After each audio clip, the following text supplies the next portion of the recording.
Saya ini sebetulnya memaksa, menjelaskan ini memaksa, karena saya inginnya jadi ulama yang kayak umumnya orang, tidak ideal lama. Tapi kan saya ditakdir ilmunya itu ideal, jadi terpaksa saya jelaskan. Tapi kalau perilaku saya tidak akan ideal. Soalnya ngawur, saake mari Ghafuri pengiran nganggur bolak-balik cerita. Ada seorang wali, karena dia wali itu doa di multazam, ya Allah, saya ini minta satu hal. Karena dia wali maka tidak minta uang, tidak minta jabatan, minta engkau takdir saya tidak pernah maksiat. Itu kan bagus sekali, minta doa ditakdir gak maksiat kan ada. Dari pengiran malah Syafi'i. Fa'ena ada ukufran. Karena tahu maksiat malah sifat ghafurku tak ada kok endi. Gamane pengiran ini sifat ghafurku rak nganggur. Malah tidak ada orang selain Nabi kecuali ditakdir tahu maksiat. Dan sifat ghafuri pengiran efektif. Paham apa? Lara sampean kan ghafure kok nggo kabeh. Dadi karek sadidul iqab. Karena maksiate sampean sering. Jadi sifat ghafure wis berlaku aktif. Saya karek nunggu sifat sadidul iqab. Paham ya? Itu beda dengan wali-wali. Sifat sadidul iqab mau aktif, mereka tidak punya dosa. Malah pangeran bingung gak kok sifat ghafure. Apa yang ada kok ghafur atau dosa. Didakoki sadidul iqab gak tahu maksiat. Jadi pangeran malah sing bingung. Nak kowe ora tau maksiat ghafur kok tak dakoni. Kok ora tau maksiat, wong iku ora tau apa? Didakoki sadidul iqab gak mungkin atau maksiat. Lah pangeran ape dakok ghafur kan syaratnya dosa sik. Sampeyan kan walian. Ghafure wis dientekno. Keseringan kepake, paham ya? Karek nopo? Karek sadidul iqab. Lho kula itu karena hidup dengan istri saya sama anak saya. Jadi yang ngurus anak saya sendiri. Jarang ngurus dalam jarang. Memang itu, memang saya punya standar pakai kitab-kitab kados hikam. Saya ini merasa hidup di dunia itu sendiri. Saya tak warai lah Allah kalau kotar. Imam yang ngarang hikam itu punya resep supaya kamu seneng terus. Liyakil lama tafrahu bihi, mesti yakil lama tahzanu bihi. Usahakan sedikit sekali apa yang bikin kamu seneng, maka akan sedikit sekali yang bikin kamu susah. Jadi misalnya kulo nih. Jadi kiai misalnya cari wong kalau kiai wong alim jelas nak ngalime ngalim, nak kiai rapati ya, nak ngalime jelas, tapi nak kiai rapati ya, namun kan kiai tapi ra ngalim. Nah kalau nak darah wong alim malah muni ya jelas, nak kiai rapati ya, kalau rapati nurut tapi aturan masyarakat rapati nopo. Nah sampean kiai tapi orang nopo ngalim, ya beda. Ndak ini memang bedanya jauh, ya mungkin lebih kiai sampean nih. Cara derdek-derdek dongo meyakinkan sampai. Tapi cara artine dongo piye paham kulo. Lha boten iki nyata, sampe rasa tersinggung. Napa barang-barang napa? Nyata. Nah, kulo sering ditakoki kiai-kiai masalah. Resep napa jenenge? Kok jenengan ra tau susah dal kita ra tau wiridan atau mau sisip. Resepnya ilmu itu gini kata hikam. Ulama yang kayak hikam tuh pernah ngarang kitab tuh saking syukurnya entah saking angkuhnya terserah ngomentari. Kamu harus yakin bahwa di sisa hidup Anda itu tidak akan maksiat lagi. Sehingga kalau kamu ditakdir maksiat, anggap saja akhiru maksiatin kudirat alaika. Anggap itu yang terakhir. Siapa yang menganggap mohal bahwa dia tidak akan dosa sampai mati, berarti menganggap Tuhan itu lemah.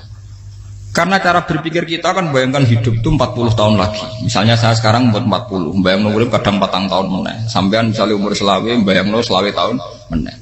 Sehingga nganggep dalam durasi selawe tahun kok orang maksiat kan mohal.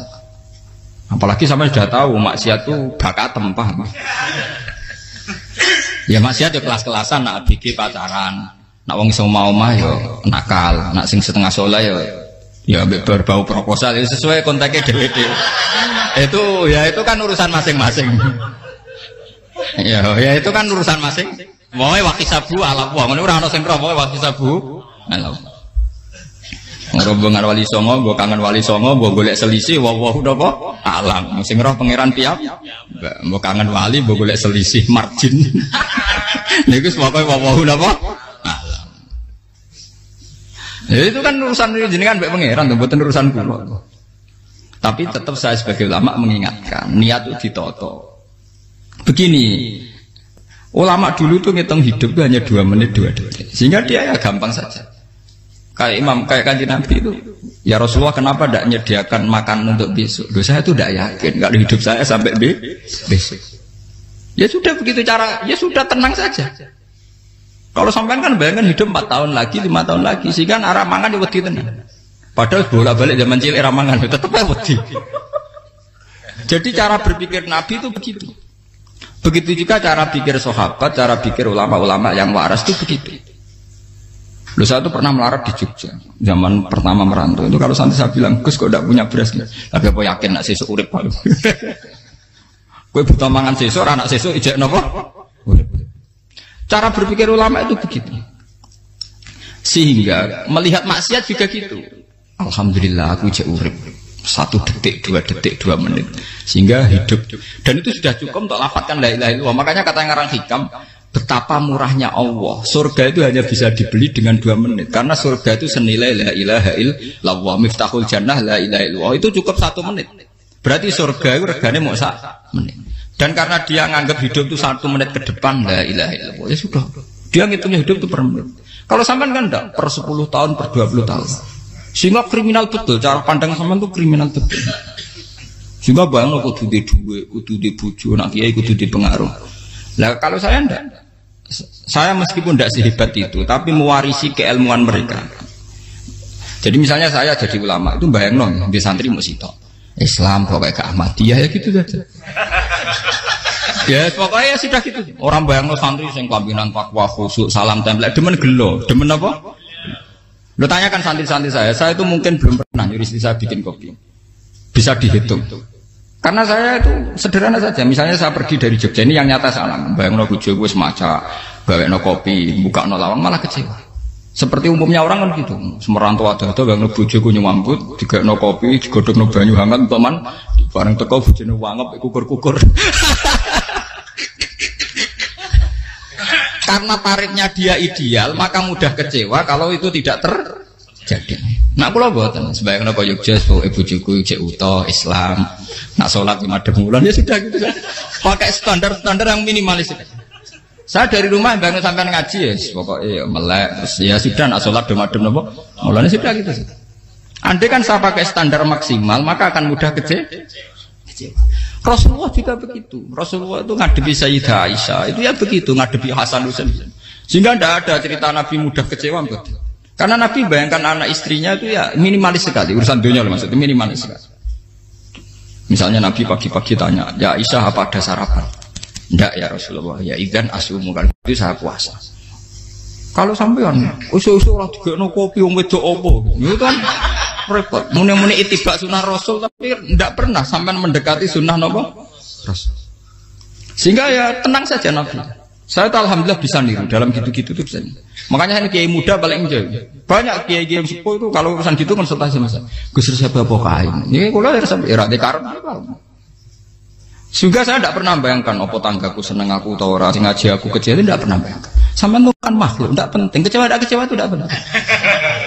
Saya itu orang alim, ngerti ini warido kamat lubi, ora warido kum. Yang tak gulai ridane pengira antara ridane sing ngaji, ridane konsumen. Itu apa makhluk tidak penting. Itu harus dilatih. Harus napa? Sehingga orang itu kalau biasa sholat, maksudnya biasa takluk be Allah, mesti la Allah katardo, mesti gampang puas. Karena dia iktifak ngalap cukup be Allah Subhanahu wa ta'ala. Saya sebagai manusia juga sering ditangisi istri. Misalnya saya sering ke Jogja sendirian. Nah ninggalan apa? Ninggalan itu milih pengira. Misalnya mati ninggalan ya paling aku mau ngapain nih suara. Paling uang nangis gue kegiatan. Bukan apa. Ingin saya bahwa konstitusi ulama itu masih iktimat Allah. Kalau kita kan enggak. Cara berpikir kita ngaji itu ideal sing ono podium, sing ngaji kelaminan takwa kabeh, ketunan kaji kabeh, diluk kabeh. Kita akan pakai standar-standar yang dengan asumsi kita. Padahal Nabi zaman sugeng al iman hahuna wa yusiru ila qalbihi sadrihi salah. Iman itu urusan hati. Komitmen sampean be Allah Subhanahu wa taala. Nah ini resepnya. Makanya kata hikam liyakillah ma tafrahu bi. Mesti yakinlah ma tahzanu bi. Sedikitlah kamu gembira dengan satu hal, nanti akan sedikit kamu yang kecewa. Artinya misalnya kados kula sebagai ulama seneng kula niku kok ijek iman. Ya nggak kayak wong awam. Ya sudah gitu. Jadi misalnya suatu saat kula jatuh, yang ngaji saya gak semeneng dadi kupeding.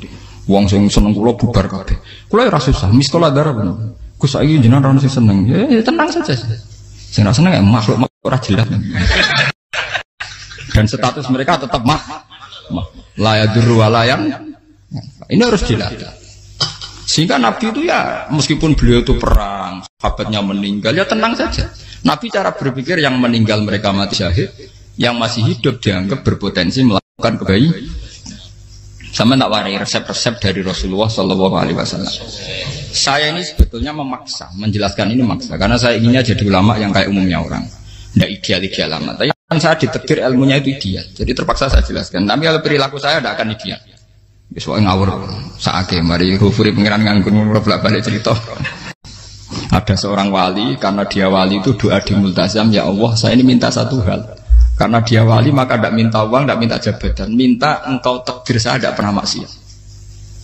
Itu kan bagus sekali, minta doa ditakdir gak maksiat kan ada. Dari pengiran malah Syafi'i. Fa'ena adau kufran. Karena tahu maksiat malah sifat ghafurku tak ada kok endi. Gamane pengiran ini sifat ghafurku rak nganggur. Malah tidak ada orang selain Nabi kecuali ditakdir tahu maksiat dan sifat ghafuri pengiran efektif. Paham apa? Lara sampean kan ghafure mbok nggo kabeh. Dadi karek Sadidul Iqab. Karena maksiate sampean sering. Jadi sifat ghafure wis berlaku aktif. Saya karek nunggu sifat Sadidul Iqab.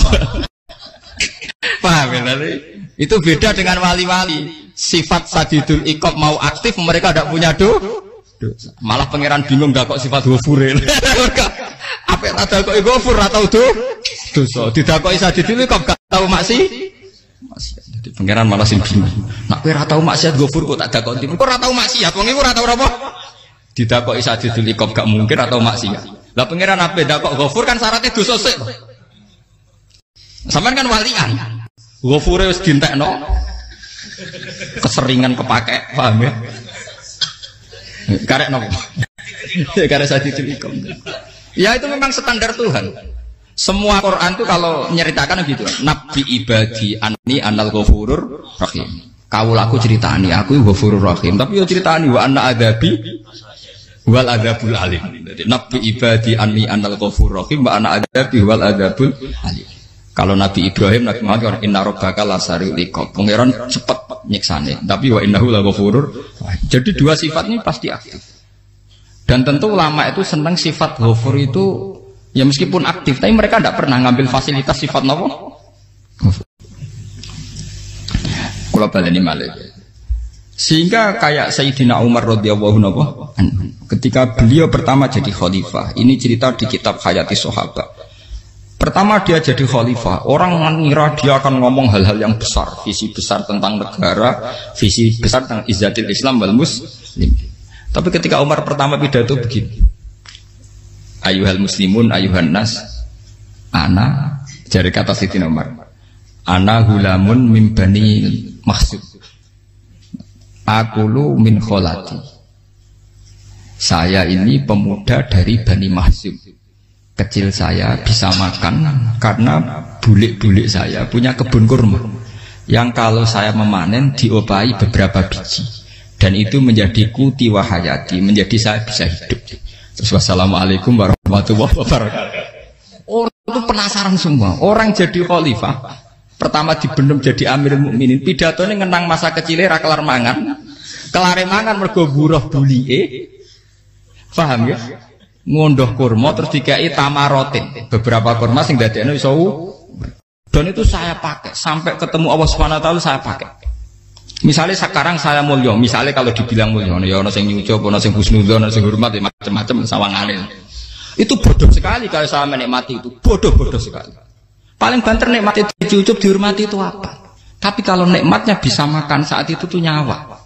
SBY jadi presiden prestasi, Gus Dur jadi presiden prestasi, tapi umpama presiden tetap mangan. Prestasi tertinggi ada bisa makan selisat dirumki gojogonyo. Makanya Umar mengingatkan, sebetulnya nikmat tertinggi saya itu tidak saat saya jadi khalifah, saat itu kok aku iso mangan, cara gak aku mati. Paham ya? Jadi itu luar biasa. Kita ini kan menjadi angkuh karena ngitung nikmat itu yang besar-besar, punya prestasi, punya. Kalau saya enggak, ngitung nikmat itu kelar mangan gak mati, kan gampang. Sehingga saya tidak mudah kecewa karena tarifnya minimalis, gak gampang apa? Jadi misalnya kalau kapan-kapan kok berhubung, Gus ini Tuhan rasanya jangan ngeten-ngeten. Oh makhluk itu ya gak apa-apa. Kalau distatuskan kiai kan seakan-akan ngomongnya sakral, seakan-akan mandi. Tapi nak tak status, oh makhluk itu ngomong-ngomong ya sudah kan. Menjadi kan sudah distatuskan sebagai apa? Makhluk. Tentu makhluk statusnya la yadurru wala yanfa. Di sini ini penting orang-orang ahli tauhid tentu tidak punya kesusahan. Innal ladzina qalu rabbuna wa tsummas taqamu. Itu mesti tidak ada kesusahan sama sekali. Misalnya ulama-ulama dulu mau mati ya tenang saja. Mati kedua itu mati paling menantang ya, menyenangkan sekali. Karena mati yang seru itu mati zaman Al-Adam. Misalnya saya kelahiran tahun 70. Tahun 40-50 kan belum ada saya. Itu mati yang sejati karena Al-Adam. Kenapa? Al-Adam tidak ada. Mati yang nanti itu mati yang petualangan. Karena saya mati setelah menyaksikan kekuasaan Allah. Setelah husnudzon sama Allah. Sehingga mati yang menuruti kerinduan. Akan ketemu sang kekasih. Makanya Jalaluddin Ar-Rumi ketika mau meninggal dan orang-orang muridnya nangis, dia marah-marah. Hei murid-muridku, betapa bodohnya engkau. Saat kayak ini yang saya tunggu. Saya sudah menyesal berusaha sampai Allah dat tak senang. Aku kecewa waktu makhluk-makhluk koyo kowe. Saiki wis wayahe aku goleki kholik dat tak senengi malah mbok tangi. Cek bodone kowe. Saat-saat sing tenteni malah mbok tangi. Betapa aku lamanya menunggu kematian ini. Mergo hidup itu keterpisahanku mbek Allah, kemen ketemu kowe. Malane Jalaluddin Rumilah yang mengistilahkan mati itu malam pengantin. Makanya fal'an awanus sirok minkum wa awan wisol habibi. Ini saat yang indah karena ketemu dengan berpisah dari makhluk-makhluk yang tidak penting menuju sama habibi kekasihku. Jadi dia misalkan mati itu malam pengantin. Semenjak istilah itu populer sehingga di Jawa ana ngipi dadi nganten takwilane mati. Itu filosofi sufi, ya filosofi napa? Lah niku tenan. Begitu juga sahabat-sahabat dulu. Bilal mau meninggal, anaknya do nangis. Bilal lagu ya. Ditanya sama anaknya, kenapa anak-anak kamu nangis? Dan jenengan badhe kapundhut. Aku malah seneng nang mati. Hudan nalqal akhibah Muhammadan wa hisbah. Aku nak urip ketemune mbek kowe terus. Malah nak mati ketemu Nabi Muhammad. Hudan nalqal akhibah Muhammadan wa hisbah. Nah, dengan cara pandang begitu maka hidup itu enjoy saja. Ya saya sebenarnya keberatan pakai kelas ini, keberatan karena saya harus ngulang sampean-sampean itu. Ya makanya potensi kayak saya tentu mengurangi jadwal ketemu. Makanya saya mohon kalau tidak penting itu jangan sungkan. Anggap saja itu bagian dari hormat saya. Ya minimal sampai anak misalnya di duit saya ketahui gue jajan pentolan enam lah apa mau kesuwan bareng malah repot. Gue ganggu uang anak peleleran pak. Nah misalnya sampai kepentak kok hukum, uang nak rapinter hukumnya takokan ya ringan, takok kiai tanggam paling bisa. Karena pertanyaan yang ringan tentu ya ringan-ringan saja kan. Gak perlu kiai kali ber. Sampai rasa GR. Kalau pertanyaannya angel Gus gak ada sing iso jawab. Uang nak ralim tahke, ku pertanyaannya ya ora patimu itu. Iku wis kangelan ngoten. Ini mboten ngenyek tapi padha enak. Bodoh apa? Makanya kalau latih. Jadi hikam sendiri itu ada manhaj, ada metode. Kalau orang supaya tardo, liyakil lama tafrohubi, yakil lama tahsenu. Anak saya itu kalau habis main pulang, itu saya senengnya pol. Istri saya pernah jeneng. Gus, anak mulai senengnya dek biro-biro, anakku gemulai nih ngomah. Misalnya terus biasa. Saya terus anakku lo main mulai itu seneng. Biro-biro anakku mulai nih ngomah. Dipanggil anak saya bapak itu senangnya tak boleh. Biro-biro saya manggil bapak. Jadi saya pakai standar minimalis sekali. Saya tidak pernah pakai tarif. Dia anak yang ideal dihormati orang. Sebenarnya anakku sujud nih pangeran, ngerti pentingnya mau tasbih. Makanya anak saya tak namakan tasbihah semua. Itu ya sudah. Saya tidak pernah bayangkan anak saya jadi kayak besar dihormati juga. Mari gampang kecil. Ya, sekolah kan Sayyidina Umar. Saya pemuda dari Bani Mahzum. Yang kecilnya bisa makan karena buruh bulikku. Akal tuh tamarot. Wah itu saya baca tuh nangis betul. Betapa hebatnya Sayyidina Umar. Mengingatkan ulang bahwa nikmat tertinggi itu ya makan. Karena makan kaitannya nyawa. Orang jadi bupati, enggak jadi bupati tetap makan. Jadi kalau ngantin saya tarifnya minimalis sekali. Kalau orang sudah makan gitu, lah Allah kata tertentu mudah sekali. Tapi kalau sampai tarifnya ideal harus di mobil kudu sangune akeh. Mosok gue mobil gak sangu akeh. Barang gue sangu akeh kudu gue penderek. Mosok kere lunga juga kok tanpa penderek. Nang penderek maju. Mosok ora kena dikeloli jadi malah repot. Akhirnya gue wong ayu. Harus selingkuh dijari sing itu perkara meneh.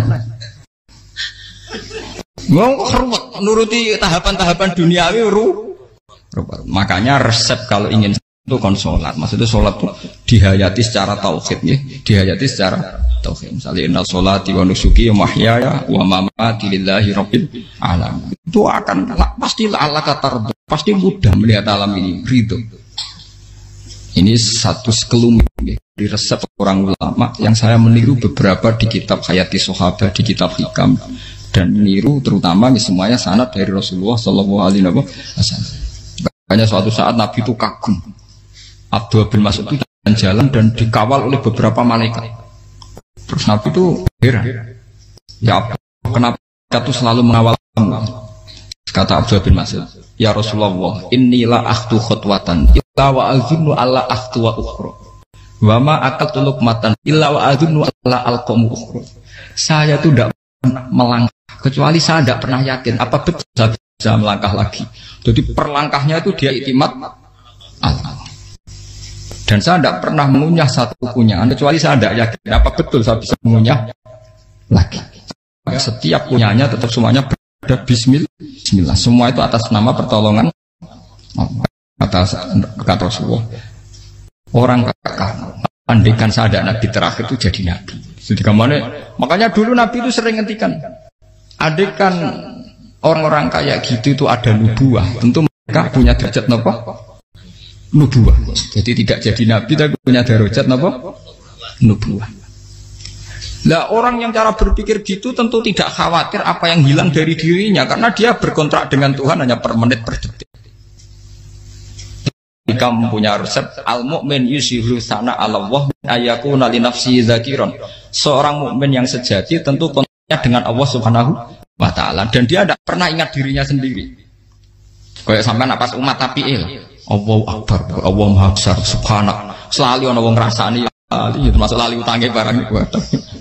Tapi yang jelas kan menjadi enjoy dengan dirinya sendiri. Paham ya? Menjadi enjoy dengan dirinya karena dia tidak sering punya kontrak dengan makhluk. Nah ini maksudnya Allah kamu janganlah Allah kata kamu pandang apa nak sholat terus kabul kajati apa nak sholat terus untuk duit ya bar karena cara pikir iso aja nak duit ya. Dan ini resep ya, dan resep ini dari ulama-ulama yang istinad ila Rasulillah Shallallahu Alaihi Wasallam. Karena kalau Nabi itu memang cara pandang. Aisyah itu pernah ditanya, ya Aisyah, saya ini ingin makan apa daging yang dari sahabat ini masih. Wah ya Rasulullah sudah habis karena tak kasihkan tetangga. Itu Nabi tidak marah-marah malah bilang, kamu benar Aisyah. Biru yang kamu kasihkan tuh yang masih. Kau nak daging dipangan dewe kadang nuruti nafsu. Nak dikekno wong sudah kau nuruti perintah pengen. Jadi kanjeng Nabi beneran Aisyah. Daging ijek. Mau kalau nanti yang malah ijek. Sing bogo sudah kau malah sing ijek. Cara berpikir Nabi itu begitu. Tapi tahu-tahu disederhanakan sunnah Nabi serbanan. Lah itu kan ya memang itu bagian dari sunnah Nabi. Tapi sunnah seharga 10.000. Paham ya? Dia monggo mawon sampean sunnah Nabi serbanan gitu. Tapi itu sunnah yang bisa dibeli dengan murah. Hakikatnya sunnah Nabi itu rata-rata bentuknya perilaku. Napa? Sampean delok dawuh Aisyah tengene tiba berjanji. Kana khuluquhul Qur'an wa shimatuhul ghufran yansahu lil insan wa yafsahu fil ihsan wa ya'fu 'anil dzambi idza kana fi haqqihi wa sababi. Kana khuluquhul Qur'an. Nabi ku akhlak dasare wis kaya Quran plek. Urusane akhlak. Wasimatuhul ghufron, ciri utama sifatnya Nabi gampang nyepuro. Yansahu lil insan. Dan Nabi punya niat baik pada seluruh manusia. Wa yafsahu fil ihsan, sering melakukan ihsan. Lah nek sunah Nabi ngoten kan luwih sering kula Quran ya wis hafal mulang. Wasimatul ghufron kula gampang nyepuro, sampean ngaji angop ya ora tau tamu. Yansahu lil insan, kula bedina nate tiyang mulang. Wayah sahu filisan tak gampang. Kalau mulai ora tahu Itu sakmene kudu podium kudu wong dilo ya ora. Pokoke akhir kiamat dia ya madheng mulon ya sudah. Loh itu kan dawuh Aisyah ketika ditanya kaifa kana khuluqu Rasulillah. Dan itu semua dijawab oleh ahwal, oleh sebuah perilaku. Tidak ada Aisyah jawab nganggo atribut. Oh Nabi itu jubahan, serbanan, tidak ada itu. Memang itu sunnah ya, satu itu sunnah kan jangan salah paham ya. Tapi itu sunnah yang tidak dijawab oleh Aisyah. Sunnah yang sampean jawab sendiri paham. Aisyah yang istrinya Rasulullah ketika ditanya kaifa kana khuluqu Rasulillah, beliau jawab kana khuluquhul Quran wa simatuhul ghufran yansahu lil insan wa yafsahu fil ihsan. Semuanya akhwal wa ya'fu anidz dzambi idza kana fi haqqihi wa sababi wa idza dia haqqu wa lam yakun li ahadi marra'ahu badihatan haba wa idza ta'ahul miskinu ajaba yaqulul haqqa walau kana murra wa la yutmiru lil muslimin hisau wala. Semuanya itu akhwal, satu perilaku sosial. Saya mengakui kalau serbanan sunat, ya saya ngakui. Tapi sunnah wis karena saya mewakili yang akhwal tadi, yang apa? Lah mungkin untuk sampeyan, monggo kalau untuk ngisi sunnah. Tapi mbok ya adil itu. Ini bukan kritik mboten nggih. Yang meyakini serban sunat kan sudah banyak dan itu bagus. Tapi cobalah juga meyakini ahwalu Rasulillah. Makanya mansana sunnatan itu rata-rata ulama maknani siapa yang ikut sunnahnya Nabi. Rata-rata ulama nafsir ahwalu Rasulillah wa af'alu, perilaku sosial Rasul. Makanya terusannya wa idza ja'ahul miskinu ajaba. Kalau dipanggil orang miskin ya datang. Ya maksudnya ada harus orang miskin manggil pas resepsi kawin boten. Misalnya ana wong melarat kuwi di sepeda motor, wong mlarate yo ngeteroni puskesmas ya mbok terno. Wong melarat lara yo nukono misale apa minyak kayu putih mbok tekani. Ora kok ngerti-ngerti mbok ngurusan walimatul urus sing wajib piye. Payah. Lho lan padahal miskin aja be ora ana hadise urusan walimatul urus mboten. Kalau orang miskin manggil ya dalam riwayat hadis ya Nabi sering dipanggil orang miskin. Ya Rasulullah, mbok datang ke rumahku, ada apa? Terus ya Nabi, saya tuh ingin rumahku sing elek jenengan nanti salat teng mriku. Ya Nabi datang ya salat saja ya ora jaman. Fi ayyi makanin aradta an usolliya fi. Kamu di tempat mana kamu seneng salat? Teng mriki ya Rasulullah. Ya Nabi salat. Sing ngundang ya waras pisan. Kenangan mek Nabi kok mae dienggo salat Nabi. Ambean tahu tanggung kiai kon salat. Kon promosekno anakmu iku Pak. Kiai dongakno ke kersane ketampi PNS. Padahal kiai ini dhewe anak era PNS. Kalau dulu kan sahabat ngundang Nabi itu ya gitu. Ya Rasulullah, saya itu ingin sekali engkau sholat di rumahku. Fa'takhidahu musollan. Kemudian tempat yang pernah engkau sholati mau tak pakai musola pribadi. Makanya masjid kiblat itu rumahnya sahabat. Karena dulu Nabi pernah sholat di satu tempat. Adalah ono perintah takhlilul kiblat itu di rumahnya sahabat. Itu sahabat dulu itu kalau ngaturin Nabi itu kenanya ingin Nabi pernah sholat di situ. Nah, ilmu ngeten ini muntah. Ya untungnya nonton kulo, jadi ono sing eling-eling ya Bang. Nah, teman kudu syukur ya. Artinya syukur ya. Orang kayak saya itu tidak usah sampean dikte-dikte ngikuti hukum adat. Kalau ngoten sampean gelo mergo kula ora iso teko, kula ya gelo perkarane ulama kok mbok atur. Makanya saya sering guyon cerita saya itu kalau di pasar Pandangan dulu tuh anyaran boyong sering di pasar ditanya sama Gus wong alim kok di pasar piye aneh tuh ya aneh kuwi aneh piye bodohnya wong alim. Kadang masyarakat tuh tidak sadar keanehan dirinya sendiri. Mereka enak saja merasa kalau orang alim ke pasar itu aneh. Mereka tidak sadar orang bodohnya wong alim ya aneh. Enak saja mereka mikir sepi. Faham ini supaya sampean la Allah kan apa tar. Makanya untuk Rasulullah, Nabi itu sering ngendikan ana tamu hormati. Tapi etika mertamu di Rasulullah itu walakin idza du'aitum. Mertamu Nabi itu nunggu ditimbali. Walakin idza du'itum du'iya mabni majhul. Ketika kamu ditimbali fatwa. Jadi ya ayyuhalladzina amanu la tadkhulu buyutan nabiyyi illa ayyudzana lakum. Jadi untuk sowan Nabi itu nunggu meskipun sahabat tuh rindu Nabi, tidak berani sowan ke dalamnya Nabi. Kalau ingin ketemu Nabi di barengno pas sholat jamaah, karena Nabi pasti keluar di Andai kan Nabi 5 tamu di rumah, ora sida dadi Nabi. Sama nopo tamu.